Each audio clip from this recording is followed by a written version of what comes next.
여러분들도 좀 저와 같은 생각이신지 모르겠지만 저는 이제 오늘 본문을 보면서 처음으로 들었던 생각이 또라는 한 글자 단어였어요.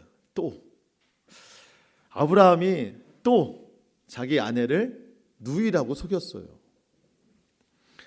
1절과 2절 보니까 아브라함이 이제 그 블레셋 지방의 그랄이라는 지역으로 내려가서 자리를 옮겼는데 그때 그 그랄 왕 아비멜렉이 사라를 취할 것을 알고 이전과 같은 두려움으로 그 아내를 누이라고 속였습니다. 여러분, 지금 아브라함의 나이가 99세예요. 지금 이 어떤 때로부터 한 24년 전 75세 때에 하나님께서 하란 땅에 있는 아브라함을 불러내셔서 이제 가나안 땅으로 들어가게 하셨지 않습니까? 가나안에 들어가서 살다가 그 땅에 기근이 심하게 들어서 애굽으로 내려갔어요. 그때 애굽 땅에 이제 바로 왕이 이 아브라함의 아내 사라가 아름다움을 보고 취하려고 할 때 그때 자기가 이제 또 두려움에 죽기 싫어가지고 당신은 내 부인이라고 말하지 말고 내 누이라 하십시오. 그렇게 해서 이제 바로 왕이 데려갔다가 모든 것이 사실로 다 드러났잖아요. 그래서 그때 이 하나님께서 아브라함의 어떤 그 죄에도 불구하고 사라를 건져내셨습니다. 왜냐하면 아브라함과 하신 약속 때문이에요. 그 약속을 지키시려고. 그래서 하나님은 그 애굽 땅에 큰 재앙을 내리셔서 애굽 왕 바로가 그 사라를 내보내지 않고는 견딜 수 없는 그 고통을 하나님이 주셔서 내보냈죠. 그 뭐 굉장히 그 바로 왕이 화가 나잖아요. 그래서 아브라함에게 어찌하여 내게 거짓말을 했느냐, 어찌하여 당신 아내를 내게 누이라고 속였느냐 하면서 홧김에 재물을 주어서 내보냈잖아요. 그래서 엄청 큰 부자가 됐어요. 그게 24년 전이에요. 24년 전. 여러분 24년 전에 어떤 일이 있었는지 기억하세요? 기억 잘 안 되죠. 여러분, 그런데 이 정도의 일이라면 기억이 나겠죠. 아브라함이 그동안 살아오면서 뭐 여러 가지 죄를 지었겠지만 이보다 큰 죄가 있었을까요? 이 정도면은 24년이 지나도 분명히 기억할 겁니다. 그리고 24년 동안 하나님과 동행한 시간이 얼마나 많아요. 그리고 바로 얼마 전에 소돔 땅을 위해서 그렇게 진실한 마음으로 간구했었잖아요. 50명에서부터 출발해가지고 10명까지 하나님 의인이 있으면 멸망하시겠습니까? 그렇게 믿음 있는 기도를 했었고, 실제로 소돔 땅에 머물고 있는 롯, 조카 롯, 그의 그 가족들 구원할 때에 하나님께서 그의 가족을 구원하신 이유는 딱 하나라고 그랬어요. 아브라함을 생각하사. 아브라함 때문에 롯의 가족을 구원하셨습니다. 여러분, 이 정도 믿음이 올라왔어요. 장성해졌습니다.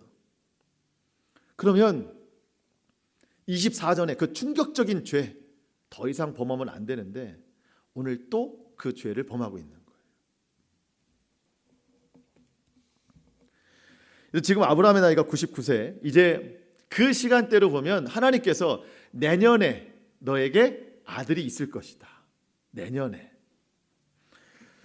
여러분, 그 약속이 사라를 통해서 이루어질 것이라고 하나님 반드시 분명히 말씀해 주셨습니다. 너의 아내 사라를 통해서 아들을 줄 것이다.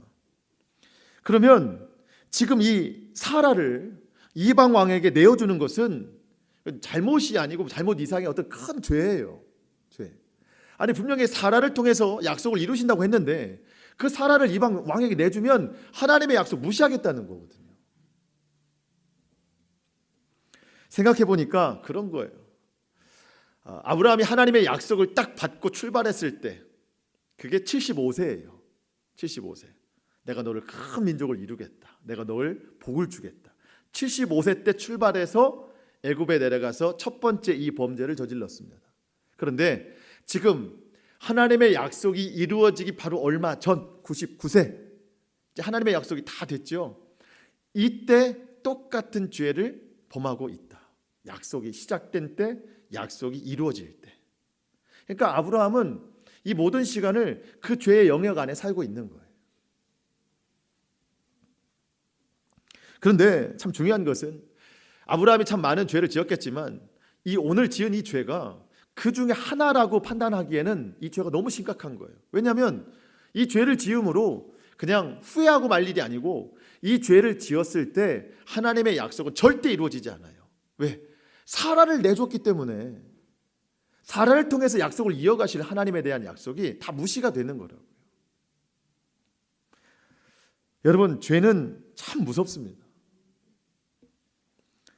제가 오늘 본문을 보면서 또라는 생각이 들었는데, 그 또라는 생각은 성경을 보면서 들기 이전에 제 삶을 보니까 늘 또예요. 또 내가 죄를 지었구나. 죄를 짓되 또 똑같은 죄를 짓는구나. 여러분, 우리가 습관적으로 짓는 이 죄에 대해서 정말 심각성을 가져야 됩니다. 여러분, 우리가 은혜로 살잖아요. 그런데 죄는 그 은혜를 마비시키는 거예요. 은혜가 뭔지 모르게 하는 거예요. 죄가 그렇습니다. 여러분, 은혜가 없어서 우리가 못 사는 게 아닙니다. 은혜는 너무 충만한데 그 은혜를 마비시키는 죄 때문에 우리가 살기 힘든 거예요. 여러분, 오늘 우리는 어떤 것에 영향을 받고 있습니까? 사람은 영향을 받고 사는 존재거든요. 우리는 하나님께서 십자가로 구원해 주셔서 그 보혈의 영향력 아래 살게 만들어 주셨어요. 그 영향을 충분히 받아 누리면 우리가 이 죄의 능력을, 죄를 다 이겨낼 수 있을 것 같은데, 우리가 그 영향 받지 않고 죄의 영향 아래 살아가는 것 같아서 너무 안타까운 거죠. 오늘 우리가 분명하게 기억해야 될 것이 뭐냐면, 이 죄가 우리에게 원하는 게 뭐냐는 거예요. 죄가. 여러분, 죄를 통해서 우리를 뺏어가는 것이 우리가 생각하는 것보다 훨씬 더 심각한 거거든요. 사단이 어떤 죄의 미끼를 던져가지고 우리의 것을 뺏으려 할 때, 여러분 뭘 뺏고 싶겠어요? 여러분, 하나님과 사탄이 천상에서 욥을 두고 서로 대화할 때, 여러분 결국 사탄이 뺏고 싶은 게 뭐였어요? 욥의 믿음이죠. 재물 뺏어가도, 가족들 뺏어가도 사실 그건 하나의 도구예요. 결국 뺏고 싶은 것은 욥의 믿음이었습니다. 여러분, 이 죄를 통해서 사탄이 우리에게 뺏어가고 싶은 게 뭐예요? 약속이에요. 약속, 구원의 약속. 예수 그리스도를 믿는 자마다 멸망치 않고 영생을 얻게 하려 하심이라. 우리 약속 믿고 살거든요. 근데 이 습관적인 죄는 그 약속을 빼앗아 간다는 거예요. 여러분, 아브라함이 그렇지 않습니까? 현실의 이 어려움을 극복하기 위해서 그 약속을 그냥 내버려 두는 거예요. 죄를 짓는 거예요. 그러니까 그 죄를 짓자마자 하나님 주신 약속까지 파괴되는 거죠. 사라가 없으면 약속 못 지키는 거예요. 아브라함이 정말 그 약속을 중요하게 생각했다면 사라를 철저하게 보호했어야 됩니다. 1차적으로 자기 아내이니까 보호를 했어야 되고, 또 한 가지는 하나님의 약속이 그를 통해서 이루어지기 때문에 더 보호했어야 된다는 거예요. 그런데 자기 목숨을 유지하기 위해서 자기 아내를 이방 왕에게 내줬습니다. 여러분, 우리가 모든 죄와 싸워서 이겨야 되지만 특별히 반복되는 죄, 습관적인 죄와 싸워 이겨내야 된다는 거예요. 아브라함이 75세 때 약속을 받은 처음부터 지은 죄가 약속이 이루어지는 이 99세에도 똑같이 지어지는 것처럼, 저와 여러분이 예수님 믿기 전에 있던 죄가 지금까지도 있잖아요. 여러분, 예수님 믿기 전에 있던 죄, 습관적인 죄가 예수님 믿고 난 후 딱 끊어졌습니까? 부끄럽지만 지금도 여전하죠. 우리가 이 습관적인 죄, 반복되는 죄, 이것 때문에 정말 우리는 심히 고통 가운데 살고 있는 거예요. 우리가 육체를 입고 살아가는 동안 이 싸움에서는 절대 자유로울 수 없습니다. 그래서 우리가 늘 영적으로 깨어있지 않으면 이 반복되는 죄를 이겨낼 수가 없고, 결과적으로 결국 이 죄가 우리에게서 빼앗아 가고자 하는 것은 약속이라는 거예요. 구원의 약속. 그것마저도 희미해질 수 있다는 겁니다. 여러분, 하나님이 못하시는 게 아니라 내가 거부하는 거예요. 하나님은 아브라함에게 75세부터 부르셔서 100세에 이르기까지 하나님은 계속해서 그를 이끌어내셨고 그 약속을 지키시려고 하시는 거예요. 그런데 99세, 약속 성취가 다 되는 그때에도 아브라함은 자기가 거부하는 거예요. 그 약속을. 하나님은 어떻게든지 우리를 구원하시려고 하는 거예요.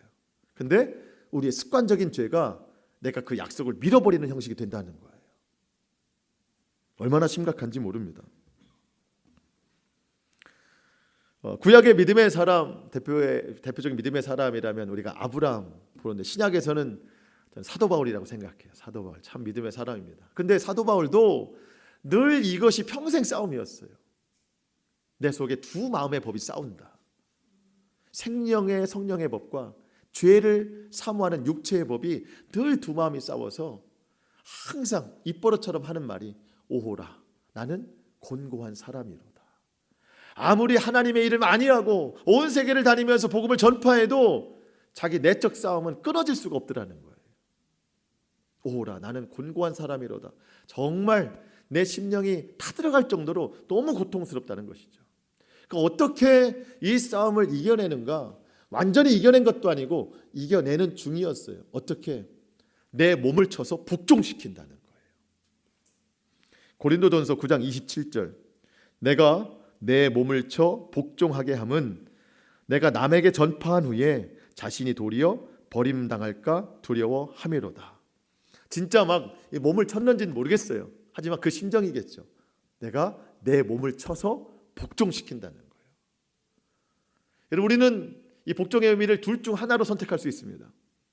내가 죄에 복종하고 살아가느냐, 아니면 내가 믿음으로 내 몸을 쳐서 죄를 내게 복종시키느냐. 우리는 저마다 죄에 복종당하는 것들이 분명히 있습니다. 반복적이고 습관적인 죄들이 분명히 있어요. 여러분, 우리가 너무 그거 쉽게 받아들이면 안 되는 거예요. 어느덧 여러분, 죄를 짓게 하는 것은 사단이거든요. 사단의 유혹이에요. 근데 우리가 그 유혹을 뿌리치지 못해서 죄를 짓는 습관이 있었는데, 잘 생각해 보십시오. 어느덧 그 사단의 유혹이 아니라 내가 먼저 죄를 선택해요. 그리고 사탄을 불러들이는, 정말 이 부패한 심령으로 지금 살아가고 있는지도 모르겠어요. 내가 이제 죄를 찾아요. 그냥 유혹이 아니라. 정말 애통하고 통회할 일입니다. 여러분, 우리가 이 죄의 심각성을 알아야 돼요. 죄는 내 영을 병들게 하고 내 몸을 병들게 하고 가족을 병들게 하고 가정을 깨트리고 관계를 깨트리고 무엇보다 하나님과의 약속을 깨트려서 우리로 구원에서 멀어지게 하는 거예요. 우리 다시 한번 이 습관적인 죄에 대해서 심각성을 갖고 어떻게든지 이겨내려고 힘써야 된다는 겁니다. 여러분, 뭐 많이 노력했죠. 저도 그렇고 여러분들도 그렇고 이 습관적인 죄에 대해서 끊어버리려고 얼마나 노력했겠어요. 하지만 또 노력해야 됩니다. 또 죄를 지었다면 또 회개하고 또 노력해야 되는 거예요. 그럴 수밖에 없습니다. 우리의 힘으로 할 수 없으니 성령님을 의지해야 됩니다. 에베소 4장 22절, 너희는 유혹의 욕심을 따라 썩어져가는 구습을 따르는 옛사람을 벗어버리고 오직 너희 심령이 새롭게 되어 하나님을 따라 의와 진리의 거룩함으로 지으심을 받은 새 사람을 입으라. 죄로 살던 우리의 옛사람을 벗어버려야 돼요. 성령님을 의지하지 않고는 할 수가 없어요. 예수 그리스도의 새 옷을 입어야 됩니다. 우리 속에 거하시는 예수 그리스도, 그분의 생명을 따라 살아가야 되는 거예요. 이걸 인식하고 살아가야 되는 거예요. 그래야 어떤 이길 수 있는 출발이 되는 거예요. 하나님이 우리에게 지체를 주셨잖아요. 이 몸의 지체. 이 지체를 그러니까 죄의 불의의 병기로 쓰면 안 되는 거예요. 다 죄 짓는 데 쓰면 안 되는 거예요. 내 눈도 내 입술도 내 손과 발도 죄 짓는 데 쓰지 말고 오직 하나님의 영광을 위해서 사용될 수 있기를 축복합니다. 그래서 성령님 의지에서 이 모든 죄에서 자유를 누릴 수 있기를 주님의 이름으로 축원합니다. 지난주 주일 말씀 제목이 하나님의 열심이었습니다. 여러분 기억하시죠? 하나님의 열심. 설교자는 이 제목을 붙이는 게 참 쉽지가 않아요. 왜냐하면 이 제목만 기억해도 그날 말씀이 좀 기억이 나야 되기 때문에 저도 이제 원고를 다 써놨는데 마지막 제목이 생각이 안 나는 거예요. 하나님이 어떤 제목을 주시려고 이렇게 제목이 생각이 안 나게 하시나 봤더니 하나님의 열심 2 요거 주시려고 제목이 생각이 안 나게 하신 거예요. 저도 오늘 말씀을 보면서 오늘도 하나님의 열심은 끊어지지 않고 있구나.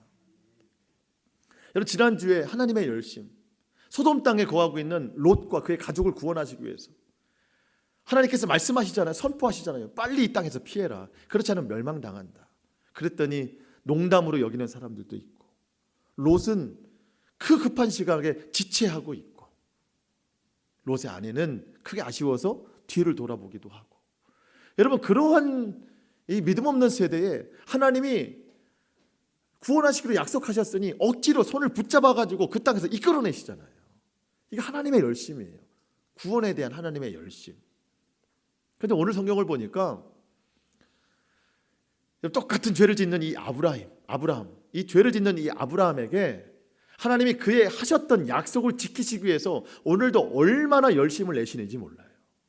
그 약속 지키시기 위해서. 아브라함이 그 아내를 누이라 속여가지고 어쩔 수 없이 그랄 왕 아비멜렉이 그 아내를 데려갔잖아요. 그랬더니 그날 밤에 하나님이 찾아오십니다. 약속 지키시려고. 이게 하나님의 열심이에요. 3절 말씀 보니까요, 그날 밤에 하나님이 아비멜렉에게 현몽하시고 그에게 이르시되 내가 데려간 이 여인으로 말미암아 내가 죽으리니 그는 남편이 있는 여자임이라. 여러분, 아비멜렉이 분명히 남편이 없는 여자라고 해서 데려왔거든요. 근데 그날 밤에 하나님이 나타나셔서 남편이 있는 여자다. 그 여인을 취하게 되면 너는 반드시 죽는다. 여러분, 얼마나 놀랬겠어요. 자다가 자기가 알고 있는 사실과 달라가지고. 그때부터 아비멜렉은 하나님께 이제 자기가 알고 있던 사실을 다 이야기합니다. 4절에 보니까 나는 그 여인을 가까이 하지 않았습니다. 5절에 보니까 그가 나에게 누이라고 하여 데려왔습니다. 이게 죄짓지 않았다는 거예요. 저는 죄짓지 않았습니다. 그때 하나님이 그래, 네가 죄를 짓진 않았다. 하지만 네가 그렇게 한 게 아니라 내가 막았다. 이렇게 말씀하세요. 내가 막았다. 6절 말씀. 하나님이 꿈에 또 그에게 이르시되 내가 온전한 마음으로 이렇게 한 줄을 나도 알지만 너를 막아. 내게 범죄하지 아니하게 하였나니 여인에게 가까이 하지 못하게 함이 이 때문이니라. 하나님이 막으신 거예요. 아비멜렉이 의로워서 그렇게 하지 않은 것이 아닙니다. 하나님께서 아브라함과의 약속을 철저하게 지키시기 위해서 하나님의 열심으로 그 행동을 막으신 겁니다. 그러면서 이 죄 많은 아브라함을 그를 세상 중에 높여주십니다. 아비멜렉 앞에서 이 아브라함을 뭐라고 칭하냐면 그는 선지자라. 여러분, 아브라함 얼마나 치졸해요. 그렇죠? 아니, 한 번도 그렇지만 두 번이나 자기 아내를 누이라고 속이는 이 치졸한 사람을 가지고 선지자라고 칭합니다. 왜 그럴까요? 창세기 12장 1절로 3절에 분명히 약속하셨잖아요. 내가 너로 큰 민족을 이루고 너는 모든 민족의 믿음의 아버지가 되게 할 것이다. 그러니 하나님께서 그에게 하신 약속을 이루시기 위해서 그가 죄인이지만 이렇게 말씀을 하시는 거예요. 그는 선지자다. 여러분, 이때 7절 말씀이 그거거든요. 이제 그 사람의 아내를 돌려보내라.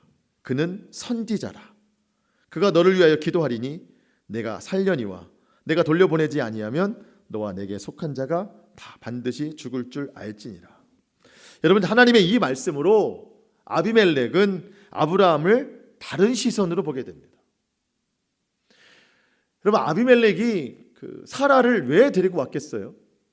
지금 사라의 나이가 89세. 참 그렇죠? 왜 데리고 왔겠어요? 어떤 한 여인으로서 데리고 온 것이 아니라 사실 정치적인 목적이 있는 거예요. 왜냐하면 아브라함이 그랄 땅에 머물 때에 재산이 얼마나 많습니까? 갑부예요. 그와 친화를 맺어야 돼요. 그래서 그 누이를 취하면 그와 관계가 있을 것이다. 이런 생각으로 데려온 것이지. 그렇죠? 예. 그런데 정치적인 목적으로 맞섰으나 하나님께서 아니다. 그는 선지자다. 이렇게 하니까 이제는 동등한 입장이 아니고 그에게 굴복할 수밖에 없는 그런 입장이 되는, 종교적인 입장으로 바뀌게 되는 거예요. 그러면서 하나님이 덧붙여 주시잖아요. 그가 널 위해 기도하면 너는 살 것이다. 그러니 사라를 돌려보내라. 여러분, 이런 상황에서 안 돌려보낼 수 있는 사람이 어디 있어요? 무조건 돌려보내야죠. 그래 돌려보내는 거예요. 여러분, 하나님께서 참 이 죄악된 주의 백성이지만 그래도 보호하십니다. 그래도 지켜주세요. 왜? 약속 때문에. 약속 때문에. 의로워서가 아니죠. 그 사랑 받을 만한 자격이 있어서가 아니죠. 그냥 하나님이 택하셨기 때문에, 약속하셨기 때문에 그 약속을 이루시려고 주의 백성들을 지키시고 보호하시는 거고, 참 말도 안 되지만 그런 사람을 세상에서 이렇게 더욱 높여두신다니까요. 아브라함을 지켜주신 그 하나님이 오늘 저와 여러분의 삶을 지켜주시는 줄 믿습니다. 자격 없는 나를 선택하셔서 하나님 자녀 삼아 주셨어요. 여전히 죄 가운데 빠져 있지만 그런 나를 오늘도 십자가 앞에 서게 하시고, 십자가 대속의 은혜로 나를 용서하시고 구원하여 주셨어요. 그러면서 저와 여러분을 선지자라 부르십니다. 여러분, 선지자가 뭐예요? 하나님의 말씀을 선포하는 사람들입니다. 오늘도 우리는 하나님의 말씀을 들어요. 말씀을 들었으면 이 말씀을 마음판에 간직하는 거예요. 그 들은 말씀을 우리가 기도로서 소화해내고 삶으로서 증거해 나가야 되는 겁니다. 말씀으로 내가 살고, 또 한 가지 그 말씀을 모르는 사람들에게 전파하려고 우리는 또 듣는 거예요. 내가 살고 남들도 살게 하려고. 선지자는 말씀을 선포하는 사람들입니다. 들은 말씀 내가 살아내고 선포하는 저와 여러분이 오늘날 선지자라고 하나님이 부르시는 거예요. 여러분, 이 땅의 모든 백성들은 다 하나님이 지으셨어요. 그것은 하나님을 믿든 안 믿든 상관없어요. 모든 사람은 다 하나님이 지으셨습니다. 하나님이 지으신 백성은 무엇으로 살아야 됩니까? 하나님의 말씀으로 살아야 되는 거예요. 하나님의 뜻을 따라 살아가야 되는 거예요. 그런데 하나님을 알지 못하는 사람들이 어떻게 말씀을 듣고 어떻게 하나님의 뜻을 깨달을 수 있겠습니까? 그래서 하나님의 사람들이 그것을 전하는 거예요. 물론 우리도 말씀을 듣지만 다 순종하며 살 수 있나요? 거의 대부분 순종하지 못하지만 그래도 그 의미를 알고 그렇게 하기 위해서 노력하는 사람들이잖아요. 우리는 세상 앞에 하나님의 말씀을 전하는 선지자의 사명을 살아야 됩니다. 그런데 그것을 잘 받아들이지 못하기 때문에 세상이, 하나님께서 우리로 또 한 가지 사명을 주셨는데, 이 세상을 위해서, 하나님 알지 못하는 사람들을 위해서 기도하라는 거예요. 하나님이 아비멜렉에게 말씀하셨어요. 아브라함이 너를 위해서 기도하면 네가 산다. 하나님의 사람들이 다른 사람을 위해 기도할 때 그들도 살 수 있는 거예요. 하나님을 알게 되고 그들이 하나님을 만날 수 있는 기회를 얻게 되는 거예요. 또 우리의 중보로 그 사람들이 고통에서 벗어날 수도 있는 거예요. 여러분, 아브라함이 소돔 땅에 의인 50명만 있어도 저 땅 멸하지 않겠습니까? 라고 말하잖아요. 기도하는 거죠. 여러분, 저와 여러분이 늘 나라와 민족을 위해서 기도해야 되는데, 이 시대에 더욱 이 나라 이 민족을 위해서 기도해야 되는 이유가 뭐예요? 그리스도인들이 기도해야 이 나라가 살 수 있습니다. 그런데 참 이 말을 예수님 믿지 않는 사람들이 싫어해요. 무슨 소리냐? 뭐 기도한다고 나라가 사냐? 빨리 코로나가 잠잠해져야 사는 거지. 이 힘든 경제에 빨리 회복이 돼야 사는 거지. 뭐 믿는 사람들이 기도한다고 살 수 있냐? 말도 안 되는 소리 하지 마라. 모든 것이 빨리빨리 정상적으로 돌아와야 살 수 있지. 예수 믿는 사람들이 기도한다고 뭐 하나 바뀌느냐? 오히려 욕해요, 욕해.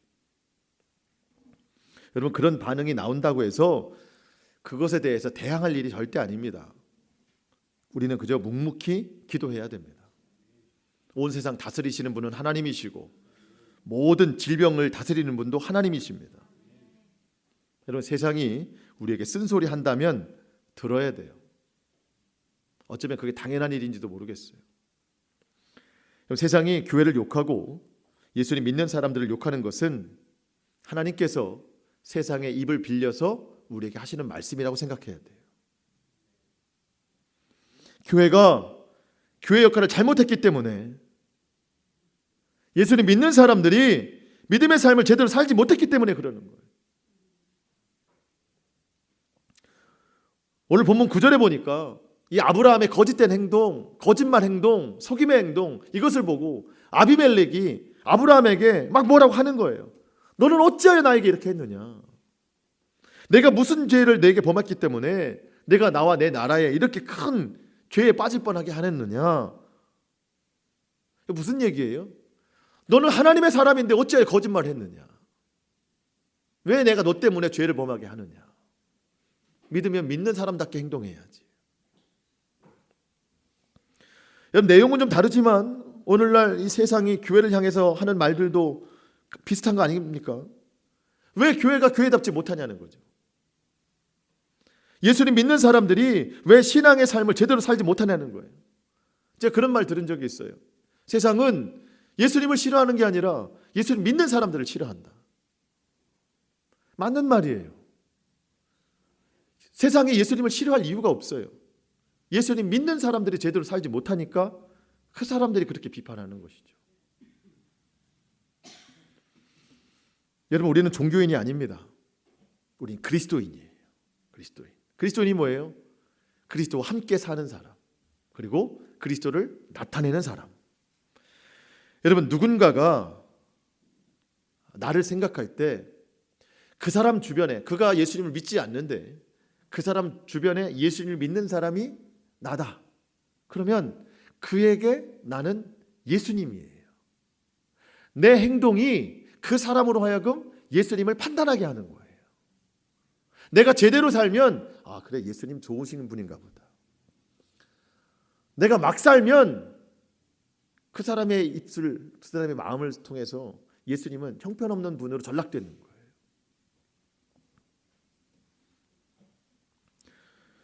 여러분, 우리는 누군가에게 예수님 믿는 사람의 대표가 될 수 있는 거예요. 그 사람이 나를 통해 예수님을 알 수 있거든요. 여러분, 우리는 말과 행동에 있어서 하나님의 영광을 가리면 안 됩니다. 앞서 말씀드린 것처럼 너무 쉽게 죄를 지어서도 안 되고 너무 쉽게 하나님의 영광을 가리워도 안 되는 거예요. 우리는 말도 너무 쉽게 하고 행동도 너무 쉽게 하는 거예요. 여러분, 혹시 그런 분 계세요?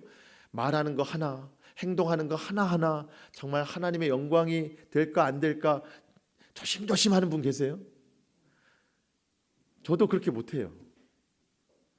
그게 너무 습관이 되고 일반적이 됐으니 교회가 이렇게 됐고 그리스도인의 인식이 그렇게 된 거예요. 내 삶이 세상과 다르지 않습니다. 예를 들어서 여러분, 우리 입에서 나오는 말이 그래요. 물론 뭐 말 한마디 할 때마다 어떻게 조심조심 할까? 그래서 훈련이 필요하다는 것이 성경의 가르침입니다. 사람의 말이 얼마나 악한지 남을 저주하기도 하고 심지어 죽이기도 한대요. 야고보서 3장 8절 말씀. 혀는, 우리 입술의 혀는 능히 길들일 사람이 없나니 쉬지 아니하는 악이요 죽이는 독이 가득한 것이다. 우리 입술에 독이 얼마나 가득한지 몰라요. 사람을 죽이는 말도 너무 많이 합니다. 이것으로 우리가 주 아버지를 찬송하고 또 이것으로 하나님의 형상대로 지음받은 사람을 저주하나니 한 입에서 찬송과 저주가 나오는 도다. 여러분, 우리가 우리의 입에서 나오는 말부터 변화가 일어날 수 있기를 축복합니다. 말은 너무 쉽잖아요. 입만 열면 나오는 거잖아요. 예, 그래서 이게 정말 우리를 표현하기에 너무 쉬운 일이에요. 근데 잘 절제하지 않으면 하나님의 영광을 가리우게 된다는 것이죠. 저와 여러분에 있어서 말과 행동 하나하나를 잘 조심했으면 좋겠습니다. 마태복음 5장 13절로 15절 말씀 보면 우리가 잘 아는 빛과 소금의 비유의 말씀을 주님께서 해주셨어요. 이게 무슨 뜻이냐? 이 세상 살아가는 저와 여러분의 정체성이라는 거예요. 저와 여러분은 빛이에요. 소금이에요. 그렇게 살라는 거예요. 소금이 만일 그 맛을 잃으면 이제 그냥 땅바닥에 버려져서 사람들에게 밟힐 뿐이니라. 여러분, 오늘날 많은 그리스도인들이 우리가 그렇죠. 어떤 노력을 하면서 사는 줄 아세요? 세상에 밟히지 않으려고, 세상보다 잘 되려고, 이 세상과 똑같은 욕망으로, 똑같은 욕심과 똑같은 꿈을 꾸면서 이 세상에서 잘 되려고, 이 세상에서 밟히지 않으려고 얼마나 아둥바둥 사는지 몰라요. 그러다 보니까 이 세상에 욕심이 보이는 대로 하나님에 대한 믿음은 떨어지는 거예요. 믿음은 희미해지는 거예요. 이 세상 무시받기 싫어서, 이 세상에서 잘 되려고. 그러다 보니까 소금이 아니에요. 이제는 그리스도의 맛을 내지 못해요. 이 세상에서 짓밟히지 않으려고 그렇게 아둥바둥 살았는데 결국은 소금이 안 되고 맛을 잃어버린 소금이 돼서 오히려 짓밟히는 모습이 됐어요. 여러분, 그리스도인의 정체성은 소금입니다. 우리가 짓밟히지 않으려면 희생해야 돼요. 녹아져 내려야 돼요. 빛을 비춰야 돼요. 그게 정체성이에요. 그게 짓밟히지 않는 삶이라고요. 세상에서 높임 받으려고 하는 것이 아니라. 여러분, 빛과 소금의 공통점이 뭐예요? 말이 없다는 거. 물론 말할 수 있는 존재는 아니지만 말하지 않고 행동하는 존재가 빛과 소금이에요. 빛은 태양처럼 떠오릅니다. 행동해요. 소금은 반대로 녹아져 내려갑니다. 섬기는 일이에요. 희생하는 일입니다. 여러분, 우리가 참 많은 신앙생활을 해왔지만 우리의 행실 하나 변하지 못하고 있어요. 그래서 하나님의 영광을 가리는 일이 얼마나 많은지 몰라요. 이 빛과 소금의 결론을 우리 예수님이 이렇게 말씀하시거든요. 마태복음 5장 16절에 이같이 너희 빛이 사람 앞에 비치게 하여 그들로 너희 착한 행실을 보고 하늘에 계신 너희 아버지께 영광을 돌리게 하라. 나의 믿음을 통해서도 하나님께 영광이 되어야 되지만 내 믿음의 그 행동, 그 선한 행실을 통해서 내 주변의 많은 사람들이 나의 그 선한 행실을 보고 하나님 앞에 영광을 돌리게 해라. 이게 진짜 그리스도인이죠. 세상의 소리를 빌려서 우리를 책망하시는 하나님의 마음, 그 마음을 알아야 됩니다. 우리가 정말 이제 변화된 삶으로 인하여서 하나님께 영광이 되는 삶 살기를 축복합니다. 참 이 모든 것들이 잘 되지 않아요. 반복적이고 습관적인 죄에 고쳐지지 않고, 또 말씀으로 살아가는 것도 쉽지 않고, 남들을 위해 기도해 주는 것은 더 어렵죠. 내 욕망을 채우기 위해 살아가는 것들도 참 많이 있습니다. 결국 이 모든 것의 근원이 뭔가 봤더니 믿음이에요. 믿음. 오늘 우리가 한마디로 기도를 요약하자면, 주님, 내게 믿음을 주시옵소서. 믿음이 있어야 이 모든 일이 가능해요. 믿음이 없으면은요, 남 탓을 해요. 믿음 없는 내 탓하는 게 아니라 믿음이 없으니까 자꾸 남을 탓하는 거예요. 나라를 탓하고, 교회를 탓하고, 다른 사람을 탓하고. 남 탓이 아니고 내 믿음 없음을 탓해야 된다는 겁니다. 여러분, 오늘 마지막으로 볼 내용이 그건데, 아마 하나님이 물으셨겠죠. 아비멜렉의 입술을 통해서 너 왜 그렇게 했느냐, 왜 네 아내를 왜 누이라고 속였느냐. 그랬더니 11절에 보니까 내가 머물고 있는 이 그랄이라는 이 땅은 하나님을 두려워함이 없는 것 같아요. 하나님 모르는 것 같아요. 그래서 내가 만약에 남편이라고 했다간 이 하나님 모르고 있는 이 사람들, 이 죄악된 사람들 통해 내가 죽을지도 몰라서 내가 아내라고 했습니다. 아니, 누이라고 했습니다. 그리고 원래 호적등본 관계 가족증명서에 누이가 맞아요. 그러니까 아버지는 같지만 어머니가 다릅니다. 이런 핑계를 자꾸만 대는 거예요. 자기가 분리할 때만 그런 거 되는 거예요. 여러분, 이 그랄이라는 땅, 지금 머물고 있는 그 땅, 이 땅에 하나님을 두려워하는 것이 없으니 내가 어떻게 솔직해질 수 있습니까? 이렇게 말하는 거거든요. 여러분, 정말 없는 게 뭐예요? 그 땅에 하나님을 두려워함이 없는 거예요? 아브라함의 믿음이 없는 거예요? 믿음이 없는 거예요. 믿음이. 여러분, 믿음만 있으면 그 땅이 어떠하든지 하나님이 나를 지켜주실 거라는 확신이 있는 것이죠. 여러분, 사라를 데리고 가려고 해도 하나님께서 사라를 통해서 약속을 지키신다는 믿음이 아브라함에게 있으면 누이라고 거짓말하지 않아요. 아내라고 얘기를 해요. 그럼 하나님이 더 철저하게 보호하시죠. 왜? 약속이 거기에 있으니. 그 땅에 하나님을 경외하는, 하나님을 두려워하는 그런 마음이 없는 게 아니라 그랄 땅에 서 있는 아브라함에게 믿음이 없는 거예요. 하나님께서 이 세상에서 무엇을 찾으시겠습니까? 믿음을 보신다고 그랬어요. 믿음을. 주님이 다시 오실 때 무엇을 보겠느냐? 믿음을 본다고 하셨어요. 저와 여러분의 믿음입니다. 믿음.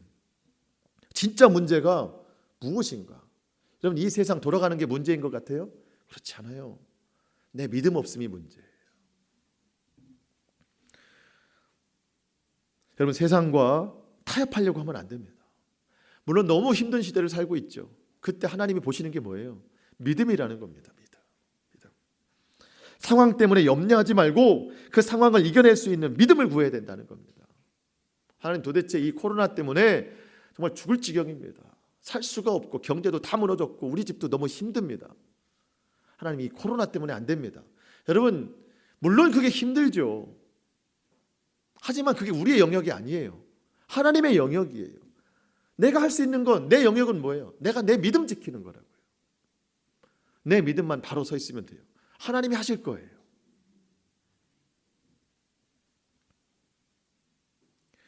여러분, 이 시대에 하나님이 더욱 믿음 있는 사람을 찾으십니다. 그래서 우리가 더 기도해야 돼요. 더 기도해야 돼요. 나라와 민족을 위해서 더 기도해야 되고, 이 땅의 교회를 위해서 우리가 힘써 기도해야 됩니다.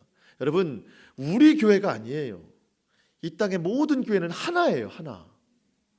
모두가 하나예요. 오늘도 성전에서 예배 드릴 수 없는 교회, 얼마나 마음이 안타까워요. 우리의 아픔이라고요.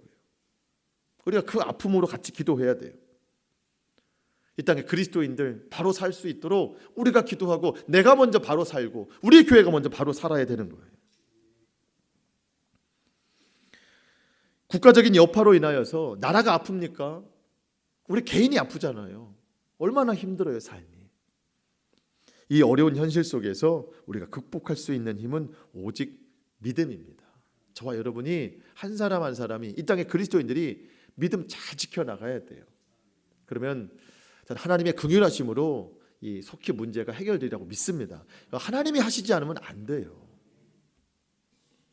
여러분, 어려울 때일수록 더 믿음 붙잡으세요. 여러분, 믿음 붙잡는 법 아세요?